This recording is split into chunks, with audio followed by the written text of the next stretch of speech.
चलिए दोस्तों, तो आज के इस वीडियो में हम लोग देखेंगे वृत्त का क्षेत्रफल। जो क्षेत्रमिति 10वां क्लास में पढ़ना है उसको आगे हम लोग इस वीडियो में देखेंगे कि किस टाइप से मैथ होते हैं। और इसके पहले वाले वीडियो में हमने डाले हैं कुछ आपको प्रश्न किस टाइप से रहते हैं, और इसमें भी हम देख रहे हैं आगे। तो देखिए यहाँ पर लिखा हुआ है कि दिए गए चित्र में चतुर्थांश OPBQ में एक वर्ग OABC खींचा गया है। ठीक है, यदि OA बराबर 20 सेंटीमीटर है तो छायांकित भाग का क्षेत्रफल ज्ञात करें। दोस्तों यहाँ पर दिया हुआ है OPBQ, यहाँ पर जो दिया हुआ है ये एक चतुर्थांश है, वृत्त का एक चौथाई भाग है ना। और इसमें हम जो खींचे हैं OABC, ये क्या है? वर्ग है। वर्ग का मतलब कि वह समचतुर्भुज जिसकी सभी भुजा आपस में बराबर हो, प्रत्येक कोण 90 डिग्री। ठीक है, चलिए यहाँ देखेंगे इस क्वेश्चन को किस टाइप से हम हल करते हैं। चलिए यहाँ पर आपका चतुर्थांश दिया हुआ है OPBQ और आपका वर्ग दिया है OABC, और हमको इसके बाद दिया हुआ है OA बराबर 20। OA दोस्तों यहाँ पर है जो वर्ग की भुजा है ना, यानी कि वर्ग की भुजा दिया हुआ है। ठीक है, वर्ग की भुजा कितना है? तो 20 सेंटीमीटर है। दोस्तों जब 20 सेंटीमीटर है तो इसका क्षेत्रफल कितना हो जाएगा? वर्ग की क्षेत्रफल, वर्ग का जो क्षेत्रफल होगा कितना होगा? तो फॉर्मूला होता है भुजा स्क्वायर। ठीक है, मतलब 20 के स्क्वायर कितना हो जाएगा? 400 सेंटीमीटर स्क्वायर। ये हो गया आपका वर्ग का क्षेत्रफल। अब इसमें देखेंगे भुजा से हम लोग क्या निकालेंगे, यहाँ से यहाँ ही जो है आपका विकर्ण है ना, वर्ग का विकर्ण, और इस चतुर्थांश के ये क्या है? त्रिज्या है ना। और चतुर्थांश का क्षेत्रफल ज्ञात करने के लिए फॉर्मूला होता है 1/4 पाई r स्क्वायर। तो r उसमें आवश्यकता है, तो इसलिए सबसे पहले हम लोग वर्ग का विकर्ण निकालेंगे। वर्ग की विकर्ण है ना बराबर वृत्त की व्यास। वर्ग के विकर्ण बराबर क्या होता है? वृत्त की यहाँ पर त्रिज्या होगा है ना, वृत्त की त्रिज्या, यहाँ पर त्रिज्या और वर्ग का विकर्ण है ना। तो वर्ग के विकर्ण बराबर होता है फॉर्मूला √2 गुने भुजा, और यहाँ वृत्त की त्रिज्या को हम लोग r द्वारा सूचित करते हैं। चलिए तो √2 गुने त्रिज्या, भुजा जो है कितना है? भुजा आपको दिया हुआ 20 बराबर r, मतलब वृत्त का जो त्रिज्या हुआ वो हो गया 20√2। ये जो आपका है सेंटीमीटर में दिया हुआ है। ठीक है, चलिए तो अब त्रिज्या आ गया, तो इस चतुर्थांश का क्षेत्रफल हम लोग ज्ञात करेंगे। ठीक है, चतुर्थांश का क्षेत्रफल बराबर होगा 1/4 पाई r स्क्वायर, मतलब 1/4 गुने पाई के मान 22/7 और r स्क्वायर मतलब 20√2 के होल स्क्वायर। ठीक है, चलिए अब कितना होगा? तो यहाँ पर होगा 1/4 गुने 22/7 गुने, यहाँ हो जाएगा 20 में 20 से गुना करेंगे 400, √2 के तो 2 हो जाएगा। ठीक है, यहाँ से 100 बार में कटेगा है ना। 22 दूना 44, 4400/7, ये आ गया आपको सेंटीमीटर चतुर्थांश का क्षेत्रफल। और दोस्तों पूरा चतुर्थांश के क्षेत्रफल से अगर हम इस वर्ग का क्षेत्रफल घटा लेंगे तो बचेगा यहाँ पर छायांकित भाग का क्षेत्रफल। यहाँ हम लोग लिखेंगे छायांकित भाग का क्षेत्रफल है ना, छायांकित भाग का क्षेत्रफल बराबर क्या करेंगे? तो चतुर्थांश का क्षेत्रफल में से वर्ग का क्षेत्रफल घटा लेंगे। तो चतुर्थांश का क्षेत्रफल हमको आया है 4400/7 और माइनस वर्ग का जो क्षेत्रफल आया है 400 आया है। यहाँ पर हम कर देंगे 400, मतलब 400/1। अब इसको जब हम हल करेंगे तो यहाँ पर हो जाएगा आपको 4400 माइनस 2800, घटाने के बाद आएगा देखिए 1600/7। ये आपका जो सेंटीमीटर स्क्वायर में आया, यही आपका इस छायांकित भाग का क्षेत्रफल दोस्तों आया। ठीक है, तो हम लोग इस टाइप के क्वेश्चन को इस तरह से हल करते हैं। चलिए आगे की वीडियो में हम लोग देखेंगे किस टाइप के क्वेश्चन आते हैं। चलिए देखते हैं।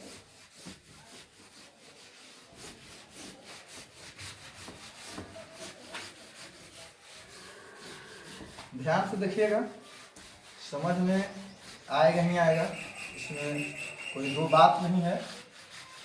जो आप ध्यान से देखिएगा आपको समझ में जरूर आएगा। चलिए यहाँ पर इस तरह से एक वर्ग है ना, यहाँ पर इस तरह से वर्ग है। यहाँ आपका दो अर्धवृत्त है ना, यहाँ ए बी सी डी, यहाँ पर इसको ई दे देते हैं है ना। और ये जो छायांकित भाग है इसका क्षेत्रफल यदि ज्ञात करने के लिए रहे तो हम लोग कैसे ज्ञात करेंगे इसके बारे में चलिए देखते हैं, है ना। दो अर्धवृत्त हैं, ठीक है। देखिए इसमें क्या है, दिए गए चित्र में ABCD एक वर्ग है ना, ABCD एक वर्ग है जिसकी, दिए गए चित्र में ABCD एक वर्ग है जिसकी भुजा है ना, भुजा जो है वो आपको 14 सेंटीमीटर है ना, जिसकी भुजा 14 सेंटीमीटर है। अब कह रहा है कि APD तथा BPC है ना अर्धवृत्त है, अर्धवृत्त है। तो छायांकित भाग का क्षेत्रफल ज्ञात करें। तो छायांकित भाग का क्षेत्रफल ज्ञात करें, क्षेत्रफल ज्ञात करें। इस टाइप की क्वेश्चन रहेंगे, क्षेत्रफल ज्ञात करें, इस टाइप की क्वेश्चन रहेंगे। हम लोग कैसे हल करेंगे चलिए देखते हैं इसको। सबसे पहले ये जो दिया हुआ है ये एक वर्ग है ना, तो और वर्ग का भुजा दिया हुआ है। चलिए वर्ग की भुजा, वर्ग का जो भुजा दिया हुआ है वो 14 सेंटीमीटर है। पहले हम वर्ग का क्षेत्रफल निकाल लेते हैं, और दोस्तों दोनों अर्धवृत्त का क्षेत्रफल निकाल के अगर वर्ग के क्षेत्रफल से घटा लेंगे तो जो बचा हुआ छायांकित भाग है उसका क्षेत्रफल निकल जाएगा, है ना। तो चलिए सबसे पहले हम इसका वर्ग का, पूरा वर्ग का क्षेत्रफल ज्ञात करेंगे। इसके बाद ये दोनों जो है वृत्त का क्षेत्रफल निकालेंगे। पूरा वर्ग का क्षेत्रफल में से यदि हम ये जो वृत्त है इसको अगर हम काट के निकाल लेते हैं तो छायांकित भाग का क्षेत्रफल दोस्तों बच जाएगा। मतलब तो वर्ग के क्षेत्रफल में से 2 गुने अर्धवृत्त का क्षेत्रफल हटा देंगे, ठीक है। चलिए तो वर्ग का क्षेत्रफल पहले ज्ञात करते हैं। वर्ग का क्षेत्रफल बराबर फार्मूला होता है भुजा स्क्वायर, मतलब 14 के स्क्वायर। जब 14 के स्क्वायर करेंगे तो दोस्तों आएगा 196 सेंटीमीटर स्क्वायर, है ना। अब चलिए आखिर जो अर्धवृत्त है तो अर्धवृत्त का जो व्यास या त्रिज्या जो है कितना होगा, तो ये जो है सो भुजा है ना। ये आपका भुजा दिया हुआ है टोटल 14 सेंटीमीटर, मतलब अर्धवृत्त का व्यास दिया हुआ है, वृत्त की व्यास है ना, वृत्त की व्यास दिया हुआ है। d बराबर कितना है 14, तो r बराबर क्या होगा d/2, मतलब 14/2 यानी कितना आ गया 7 सेंटीमीटर, है ना। तो यहाँ पर लिखेंगे अर्धवृत्त, अर्धवृत्त का क्षेत्रफल, है ना। कौन अर्धवृत्त का क्षेत्रफल, तो दोनों, दो अर्धवृत्त का क्षेत्रफल, तो 2 गुने क्या होगा 1/2 और पाई r स्क्वायर। एक अर्धवृत्त का क्षेत्रफल होता है 1/2 पाई r स्क्वायर, और जब 2 गए तो 2 गुने 1/2 पाई r स्क्वायर। तो यहाँ से ये आपका 2 से 2 कटेगा, बचेगा यहाँ पर 22/7, पाई r स्क्वायर है तो 22/7, है ना। और r का जो वैल्यू है 7 गुने 7 दे देंगे, 1 7 से 1 7 7, 22 7 84, इतना सेंटीमीटर स्क्वायर ये आपका आ गया दोनों वृत्तों का क्षेत्रफल, दोनों अर्धवृत्तों का क्षेत्रफल, ठीक है। अब क्या करेंगे छायांकित भाग का क्षेत्रफल, है ना, छायांकित भाग का क्षेत्रफल। तो छायांकित भाग का क्षेत्रफल बराबर क्या होगा, तो यहाँ पर होगा वर्ग का क्षेत्रफल माइनस दोनों अर्धवृत्त का क्षेत्रफल, है ना। वर्ग का क्षेत्रफल माइनस दोनों अर्धवृत्त का क्षेत्रफल, अर्धवृत्त का क्षेत्रफल। तो वर्ग का क्षेत्रफल कितना है 196, और और दोनों अर्धवृत्त का क्षेत्रफल कितना है 154। अब घटाइए, घटाने के बाद जो आएगा वही आपका आंसर हो जाएगा, है ना। तो घटाने के बाद दोस्तों आएगा 42। तो ये आपका जो है 42 सेंटीमीटर स्क्वायर जो है आपका छायांकित भाग का क्षेत्रफल आया। ये जो आपको दिखाई दे रहा है छायांकित भाग, तो इसका क्षेत्रफल आपका आ गया 42 सेंटीमीटर स्क्वायर। चलिए इसके बाद हम लोग अगले क्वेश्चन की ओर देखेंगे। अगला क्वेश्चन जो है इस चैप्टर में किस टाइप से होता है, चलिए देखते हैं। ध्यान से दोस्तों देखिएगा, पूरा वीडियो देखिएगा, क्वेश्चन समझ में आएगा नहीं आएगा, है ना। चलिए अच्छा लगेगा लाइक कीजिएगा, खराब लगेगा डिसलाइक कीजिएगा, लेकिन सब्सक्राइब करना भूलिएगा नहीं दोस्तों, क्योंकि यह आपका अपना चैनल कॉन्सेप्ट दाऊद नगर है। चलिए तो आगे इसके बाद इस चैप्टर में किस टाइप के मैथ रहते हैं उसके बारे में हम लोग देखेंगे, है ना। यहाँ पर है 14 सेंटीमीटर त्रिज्या वाले, है ना, वृत्त के केंद्र पर, है ना, 14 सेंटीमीटर त्रिज्या वाले वृत्त के केंद्र पर एक जीवा समकोण बनाती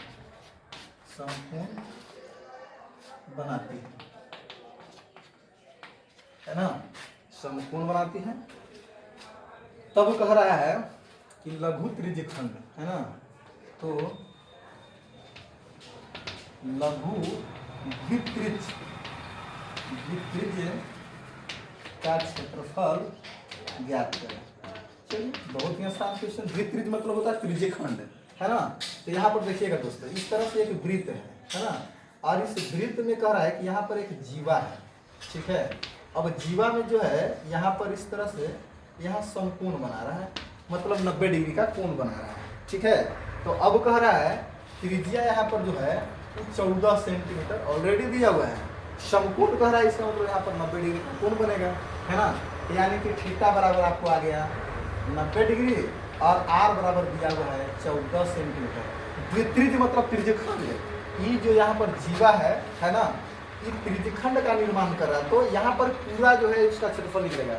अगर कहता लघु वृत्तखंड का क्षेत्रफल ज्ञात करने के लिए तो ये वाला भाग होता है, लेकिन त्रिज्यखंड कह रहा है, तो यहाँ पर त्रिज्यखंड का मतलब हुआ पूरा, है ना। तो यहाँ पर देखेंगे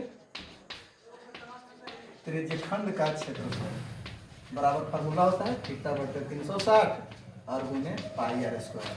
थीटा की जगह 90 और 360, पाई की जगह 22/7 और आर आपको 14 गुने 14, 7 गुना 14 कटेगा दोस्तों, और यहाँ पर 4 बार में कटेगा, 2 से काटेंगे और 2 से यहाँ काटेंगे 11, यानी 11 गुने आपको आ गया 14, मतलब कितना हो जाएगा 154, है ना। सेंटीमीटर में है इसलिए यहाँ पर क्या हो जाएगा सेंटीमीटर स्क्वायर। तो इस तरह से हम लोग इस टाइप के क्वेश्चन को हम लोग हल करते हैं, ठीक है। चलिए आगे देखते हैं। इसके बाद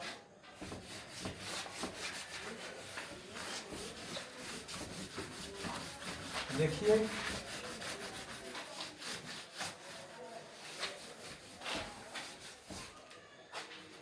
आगे इस एक्सरसाइज में किस टाइप के क्वेश्चन रहते हैं उसके बारे में हम लोग देखेंगे, है ना। 12 सेंटीमीटर त्रिज्या वाले 12 सेंटीमीटर त्रिज्या वाले वृत्त के एक 12 सेंटीमीटर त्रिज्या वाले वृत्त के एक चाप की लंबाई, है ना, चाप की लंबाई 10 पाई सेंटीमीटर है। तो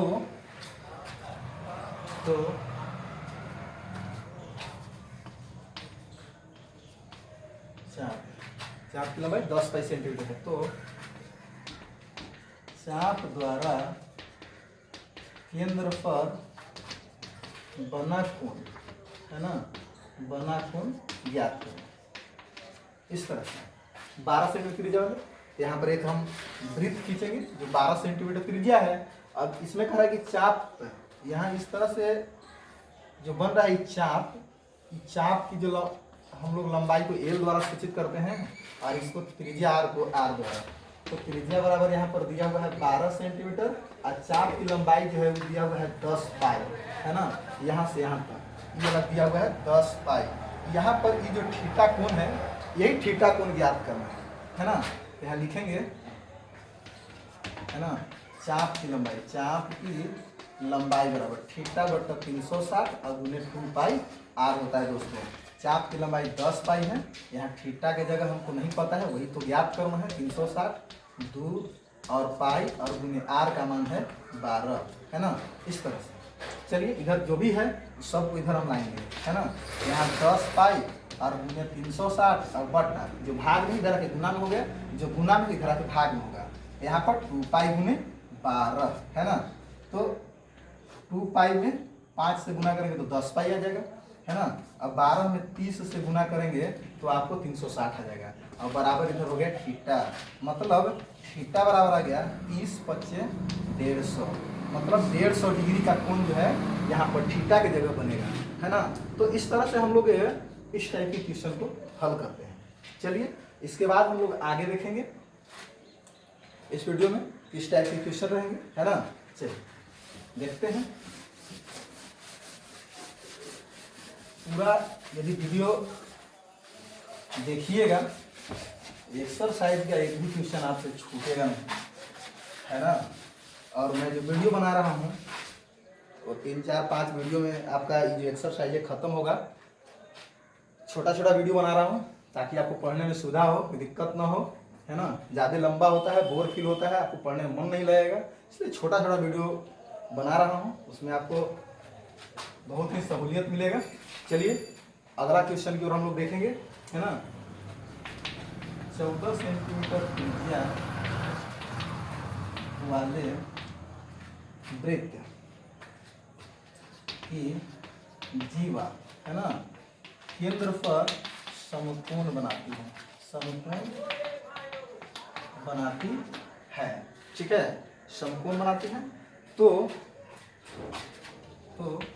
वृत्त के लघु वृत्तखंड का क्षेत्रफल ज्ञात करें। चलिए दोस्तों देखिए, 14 सेंटीमीटर त्रिज्या वाले वृत्त की जीवा केंद्र पर समकोण बनाती है। चलिए फिगर बनाएंगे। सबसे पहले एक वृत्त है जिसकी त्रिज्या 14 सेंटीमीटर, यहाँ से यहाँ इस तरह से त्रिज्या खींच देंगे। यहाँ वृत्त का केंद्र है, इसको मान लेते हैं ए, इसको मान लेते हैं बी, और यहाँ पर ही जो है जीवा है ए बी, है ना। ये जो जीवा है इसके द्वारा जो यहाँ पर कोण बन रहा है एक समकोण बन रहा है, मतलब 90 डिग्री कोण बन रहा है। एक समकोण का मतलब होता है दोस्तों 90 डिग्री, है ना। और वृत्त की त्रिज्या 14 सेंटीमीटर है, तो हम यहाँ पर 2 त्रिज्या लिए हैं, है ना। तो एक वृत्त की सभी त्रिज्याएं आपस में समान लंबाई होती है। एक वृत्त में सभी व्यास जो होते हैं समान लंबाई के होते हैं। एक वृत्त में अनंत त्रिज्याएं होते हैं, अनंत व्यास होते हैं, ठीक है। चलिए तो यहाँ पर देखेंगे थीटा बराबर आपको दिया हुआ है 90 डिग्री, आर बराबर दिया हुआ है 14 सेंटीमीटर, है ना। यहाँ ज्ञात करना है लघु वृत्तखंड का क्षेत्रफल। तो लघु वृत्तखंड आपको दोस्तों यहाँ पर देखिए, ये वाला आपको जो छायांकित हम कर रहे हैं यही आपका लघु वृत्तखंड है ना। इसी का क्षेत्रफल हमको ज्ञात करना है। तो त्रिज्यखंड का क्षेत्रफल अगर हम निकाल लेते हैं और उसमें से त्रिभुज के क्षेत्रफल निकाल के त्रिज्यखंड में से अगर हटा लेंगे तो ये आपका छायांकित भाग बन जाएगा, अर्थात लघु वृत्तखंड बन जाएगा। यहाँ पर जीवा जो होता है दो वृत्त के 2 भागों में बांटती है। छोटा भाग को हम लघु वृत्तखंड कहेंगे और बड़ा भाग को दीर्घ वृत्तखंड कहते हैं। चलिए तो देखते हैं, सबसे पहले त्रिज्यखंड का क्षेत्रफल निकालते हैं, है ना। त्रिज्यखंड का क्षेत्रफल फार्मूला होता है थीटा बटे 360 और गुण में पाई आर स्क्वायर। थीटा के मान 90 बटा 360, पाई के मान 22/7 और आर आपको 14 गुने 14, 7 गुना 14, 90 चौके, यहाँ से 2 से काटेंगे, है ना। और यहाँ से 7 बार, मतलब 22 गुने 7, 22 सबके 54 से 154 सेंटीमीटर स्क्वायर दोस्तों आपका आ गया ये त्रिज्यखंड का क्षेत्रफल, पूरा त्रिज्यखंड का। और एक त्रिभुज जो आपको दिखाई दे रहा है, यानी कि त्रिभुज ए ओ बी का क्षेत्रफल, तो दोस्तों त्रिभुज का क्षेत्रफल होता है 1/2 आधार गुण ऊंचाई। इसमें अगर एक आधार ही मान लेंगे, ऊंचाई ये वाला मान लेंगे, या यहाँ पर समद्विबाहु समकोण त्रिभुज है तो 1/2 r स्क्वायर हो जाएगा। यहाँ पर 1/2 r स्क्वायर हो जाएगा, मतलब 1/2 r है 14, तो 14 गुने 14 यहाँ काटेंगे, है ना। 14 सत्ते 98 सेंटीमीटर स्क्वायर। ये आपका वृत्त का क्षेत्र, त्रिभुज का क्षेत्रफल आ गया, त्रिभुज ए ओ बी का क्षेत्रफल आ गया। अब हमको लघु वृत्त खंड का क्षेत्रफल निकालना है दोस्तों। तो यहाँ पर लिखेंगे लघु वृत्त खंड का क्षेत्रफल। तो लघु वृत्त खंड के क्षेत्रफल बराबर यहाँ होगा त्रिज्यखंड का क्षेत्रफल, है ना, त्रिज्यखंड का क्षेत्रफल माइनस त्रिभुज ए ओ बी का क्षेत्रफल। तो त्रिज्यखंड का दोस्तों क्षेत्रफल आपका आया है 154 और त्रिभुज का क्षेत्रफल आया है 98, है ना। तो 154 में से जब हम 98 हटाएंगे तो दोस्तों हमको आ जाएगा 56 सेंटीमीटर स्क्वायर। तो इस तरह से लघु वृत्तखंड का क्षेत्रफल आया। और इस तरह से हम लोग इस चैप्टर में, यानी कि क्षेत्रमिति 10वां क्लास के वृत्त का जो क्षेत्रफल चैप्टर है, इसमें हम लोग इस टाइप के क्वेश्चन पढ़ेंगे और इस तरह से हम लोग अध्ययन करेंगे। फार्मूला पूरा याद कर लीजिएगा, जो फर्स्ट वीडियो में हमने डाले हैं वृत्त क्षेत्रफल लेक्चर 1 में, तो उसमें से आप पूरा इसका क्षेत्रफल या जो भी फार्मूला है उसको याद कीजिएगा। इसके बाद जो भी मैंने वीडियो बनाया है उसको ध्यान से देखिएगा और आपको अच्छा लगेगा ही लगेगा, उसमें तो कोई दो मत है नहीं, दो राय नहीं है, लेकिन ध्यान देना होगा आपको। यदि आप ध्यान नहीं दीजिएगा, नहीं पढ़िएगा, वीडियो चालू करके छोड़ दीजिएगा, आपको कोई फायदा होने वाला नहीं है। तो दोस्तों वीडियो अगर अच्छा लगता है तो लाइक कीजिएगा, ना फिर डिसलाइक कीजिएगा, सब्सक्राइब करना नहीं भूलिएगा, क्योंकि जब भी वीडियो अपलोड करूंगा आपका इस चैनल पे पूरा कॉन्सेप्ट रेपुरा दाऊदर पे, कॉन्सेप्ट रेपुरा दाऊदर ये आपका चैनल है, इस पर जब भी मैं वीडियो अपलोड करूंगा उसका नोटिफिकेशन सबसे पहले आपके पास जाए, इसलिए सब्सक्राइब करना नहीं भूलिएगा दोस्तों, सब्सक्राइब जरूर कीजिएगा, ठीक है। थैंक्स।